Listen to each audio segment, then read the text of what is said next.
मुझे एयरपोर्ट पे नजरबंद रखा गया 14 घंटे। मैं पीछे अगले आंदोलन में आया तो फ्लाइट कैंसिल करवा दी मुख्यमंत्री जी ने, लेकिन ये आंदोलन वहां चल रहा है और ये आंदोलन आरक्षण के खिलाफ है, हमारे अधिकार SC/ST एक्ट के खिलाफ है। और इस आंदोलन को पुलिस सुरक्षा देके करवा रही है। इससे स्पष्ट होता है कि सरकार में बैठे हुए लोग, बीजेपी RSS के लोग, जो काम सीधे दरवाजे से नहीं कर सकते, वो इस तरह के आंदोलन करवा के अब तक भारत में समता, समानता, बंधुत्व, भाईचारे का राज स्थापित नहीं हो सकता।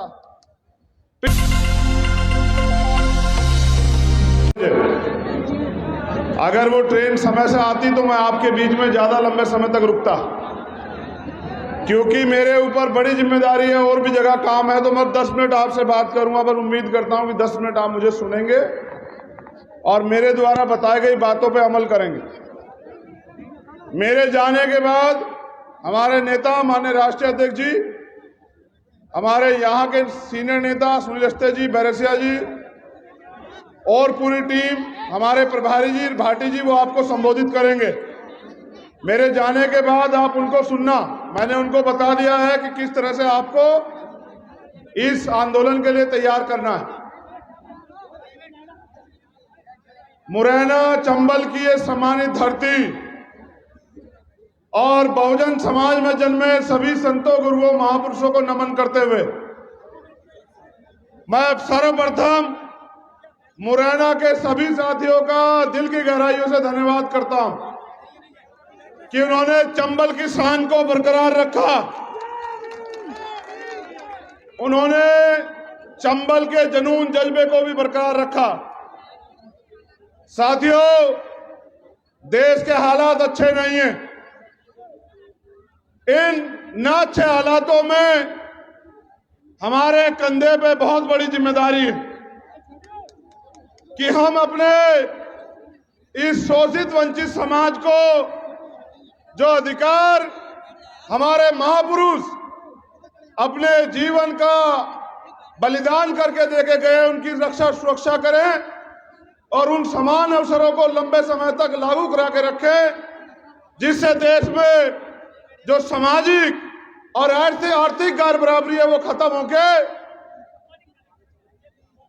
भाईचारा बने, समता मूलक समाज बने, कोई भी व्यक्ति गरीब न रहे, जाति धर्म के आधार पर किसी का शोषण ना हो, और इन सबको संविधान के रूप में इन सारी समस्याओं को ठीक करने की चाबी बाबा साहब अम्बेडकर संविधान के रूप में हमें देके गए। अब हमारा फर्ज ये बनता है कि हम अपने महापुरुषों के द्वारा दिए गए अधिकारों को प्राप्त करने का काम करें, अपने संविधान की रक्षा सुरक्षा करने का काम करें, उसको लागू कराने का काम करें। मुझे अनुरोध करना पड़ रहा है कि जो जहां खड़ा है वो वहां बैठ जाए, क्योंकि आप अगर मेरे कहीं से भी नहीं बैठेंगे तो सब चीजें खराब हो जाएंगी।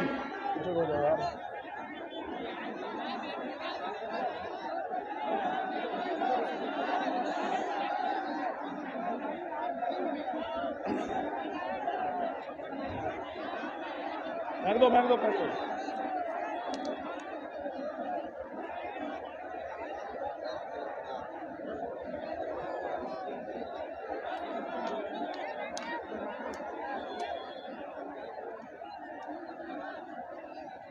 30 सेकंड का समय हो रहा है, मैं जल्दी चला जाऊंगा ट्रेन पे अगर आप ऐसे रहोगे तो। आपको तय करना है। धन्यवाद।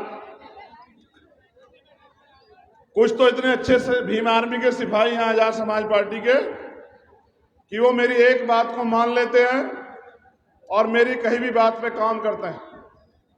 कुछ अभी नए नए लोग जुड़े हैं जो सीख रहे हैं, वरना भीम आर्मी का योद्धा तो एक आवाज में जो है पुलिस और आर्मी की तरह जो है कार्य करके दिखाता है, वो इतना समर्पित है भीम आर्मी का योद्धा, मैं उसका सम्मान करता हूं।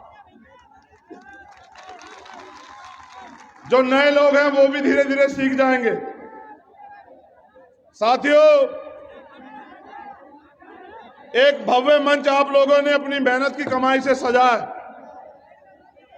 और यहां एससी, एसटी, ओबीसी और माइनॉरिटी यानी कि बहुजन समाज के बड़े पैमाने पे लोग आए हुए हैं।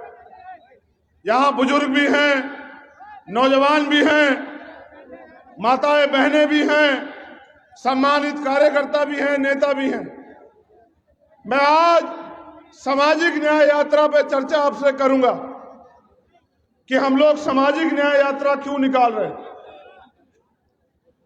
सामाजिक न्याय यात्रा निकालने का हमारा मकसद मात्र यह है कि मध्य प्रदेश में 90% आबादी दलित, पिछड़े, आदिवासी, जैन, सिख, बौद्ध, ईसाई, मुसलमान जो बहुजन समाज के लोग हैं उनकी, लेकिन जिनकी आबादी ज्यादा है उनका राज मध्य प्रदेश में होना चाहिए था, लेकिन जिनकी आबादी ज्यादा है उनको रोज रोज अपने छोटे छोटे अधिकारों के लिए, यहां तक कि अपने स्वाभिमान सम्मान की रक्षा के लिए, यहां तक कि जब अन्याय अत्याचार होता है उस पर न्याय के लिए भी सड़कों पे आना पड़ता है। उसका एकमात्र कारण यह है कि टुकड़ों में बंटा बहुजन समाज एकजुट नहीं है और उनकी एकजुटता न होने के कारण वो लोग जिनकी संख्या मध्य प्रदेश में कम है, जिनकी विचारधारा भी जाति, धर्म, नफरत फैला के लोगों को बांटकर राजनीति करने की है, उनकी सरकारें यहां पे बनी हुई। हमें सामाजिक न्याय यात्रा के जरिए गांव गांव में जाके इस प्रदेश के बहुजन समाज के लोगों को यह बताना है कि जुडिशरी में, एडमिनिस्ट्रेशन में, रोजगार में,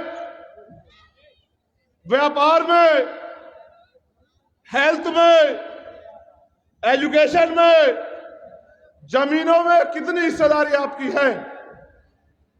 जिस दिन भारत आजाद हुआ तो अमीर अमीर रहा, गरीब गरीब रहा और बाबा साहब अम्बेडकर ने संविधान के साथ यह शंका जाहिर की थी कि संविधान से राजनीति में एक वोट एक वैल्यू, राजनीति में तो हम लोग बराबर हो जाएंगे, लेकिन जो इस देश में सामाजिक गैर बराबरी, जाति बना के जो भाईचारा तोड़ के गैर बराबरी बनाई गई है और जो आर्थिक गैर बराबरी है, जब तक वो दूर नहीं होगी तब तक भारत में समता, समानता, बंधुत्व, भाईचारे का राज स्थापित नहीं हो सकता। पिछले 72 सालों में तमाम सरकारें आई, सरकारें वादा करती हैं, लेकिन चुनाव के बाद आप उनसे अगर हक अधिकार की बात करो तो वही सरकारें लाठी डंडों से, पुलिस से पिटवा कर आपको जेल भेज देती। आप अपने हक अधिकार के लिए सड़क पे आओ तो आप पे झूठे मुकदमे और रासुका लगाई जाती है। आप आंदोलन करो तो आपको नजरबंद कर दिया जाता है या आपको डराया धमकाया जाता है। साथियों, ये लोकतंत्र नहीं हो सकता।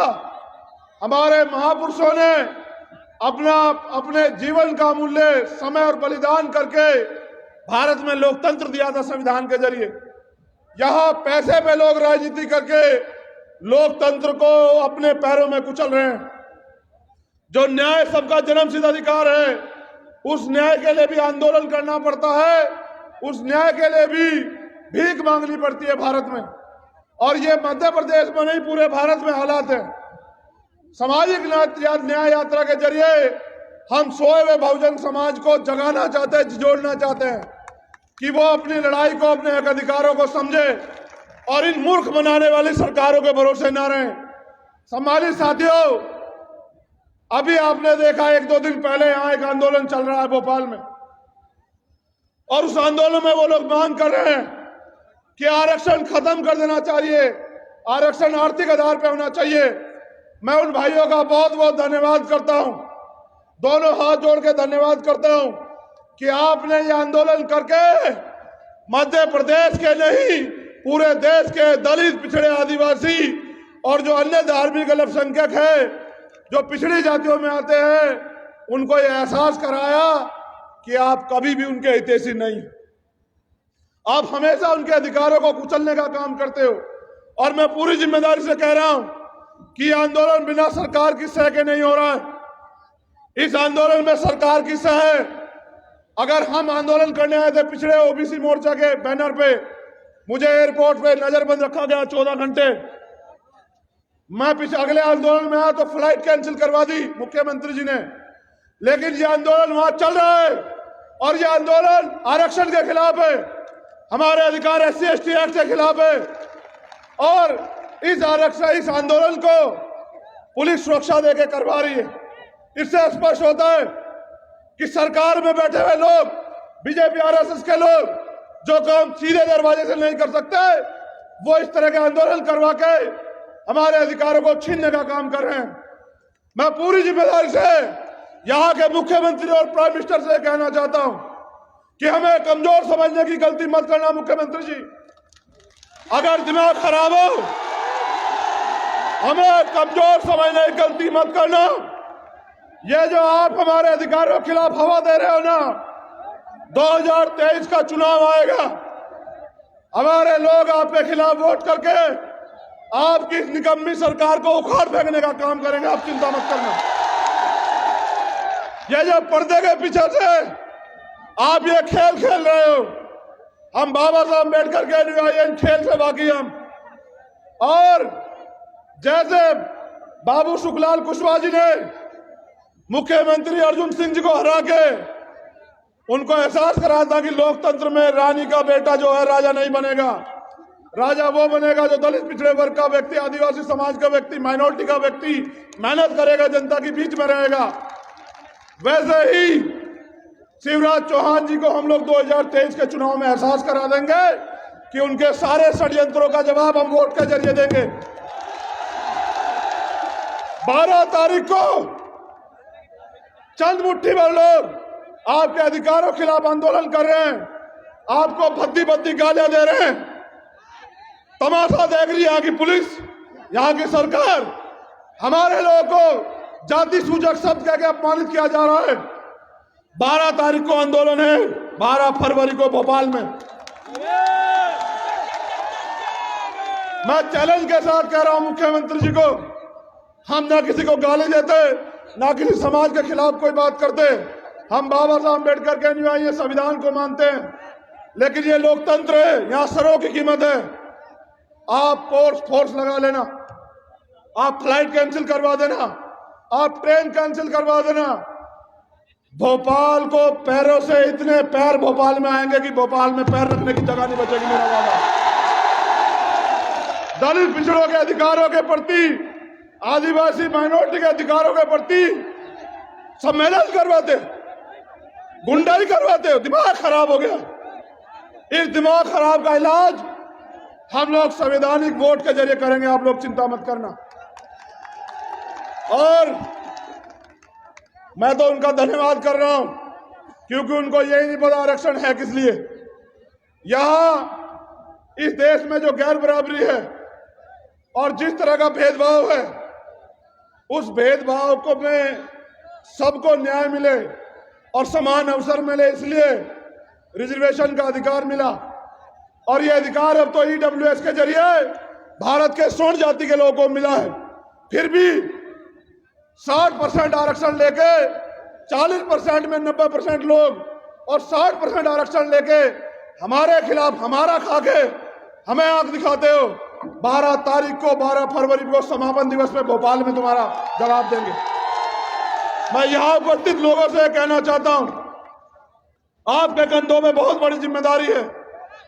चारों तरफ तमाशबीन बने हुए नेता, एकमात्र संगठन जो दलित पिछड़े आदिवासी माइनॉरिटी के हक अधिकार की लड़ाई को सड़क पे लड़ता है। क्या आरक्षण देके करोगे? ऐ मेरे नासमझ भाइयों जो भोपाल में बैठे हो, कौन सा आरक्षण हटाने की बात कर रहे हो? सरकार ने तो सरकारी नौकरियां वैसे ही खत्म कर दी हैं। ये मोदी गवर्नमेंट तो, और ये डबल इंजन की सरकार तो वैसे ही सरकार डिपार्टमेंट खत्म कर रही है। कौन सा आरक्षण खत्म कराओगे? आरक्षण सुप्रीम कोर्ट ने 50% की कैप खत्म की है। जितनी जिसकी संख्या भारी उसकी उतनी हिस्सेदारी। 100% आरक्षण लागू कराएंगे हम इस देश में, याद रखना मेरी बात को आप लोग। और आरक्षण के खिलाफ बोलने वालों साथियों, दिन में तारे दिख जाएंगे आरक्षण के खिलाफ विरोधियों को, ये बात याद रखना। आरक्षण इस देश में तब तक रहेगा जब तक इस देश में सामाजिक गैर बराबरी रहेगी, आर्थिक गैर बराबरी रहेगी, जाति के नाम पे, मूंछें रखने के नाम पे, घोड़े चढ़ने के नाम पे या सम्मान से जीने के नाम पे जब तक हत्याएं होंगी, आरक्षण रहेगा। और अगर आरक्षण से दिक्कत है तो करो पहले जाति खत्म, हम स्वागत पहल करेंगे तुम्हारी। तुम जाति खत्म करने की बात करो, जाति का दम भी खाते हो और जो थोड़े बहुत अधिकार हमें मिले उनके खिलाफ भी लड़ते हो। सुधर जाओ, वरना ये संविधान के जरिए जब पिछड़े, दलित, आदिवासी, माइनॉरिटी के लोग सरकारों में आ जाएंगे, फिर आपको इसकी कीमत चुकानी पड़ेगी। तो बहुत बहुत धन्यवाद। क्योंकि जैसे मध्य प्रदेश में तो यहां और नेता है जो आपके साथ कंधे से कंधा मिला के इस लड़ाई को लड़ रहे हैं, लेकिन आपने मुझे अपनी राष्ट्रीयवाद बनाया है, तो पूरे देश में मेरी जरूरत है, मुझे जाना है। लेकिन इस उम्मीद के साथ दोनों हाथ खड़े करके मुझसे वादा करो। पहले बात सुन लो, वादा क्यों चाहिए तुमसे, कि 12 फरवरी को एक ऐसा इनकलाब मध्य प्रदेश यानी के बहुजन समाज की राजधानी भोपाल में आएगा कि सरकार का तख्ता पलट हो जाएगा। वादा करो दोनों हाथ उठा के कि पूरी ताकत से आओगे। ना मैं आपको पैसे दे सकता हूं, ना गाड़ी घोड़ा दे सकता हूं, ना खाना दे सकता हूं। स्वाभिमान सम्मान की लड़ाई है, अपने पैरों पे आना, अपनी जिम्मेदारी पे आना। और अगर कोई साधन ना बने तो 2 दिन पहले पैदल चल के जाना। लेकिन याद रखना,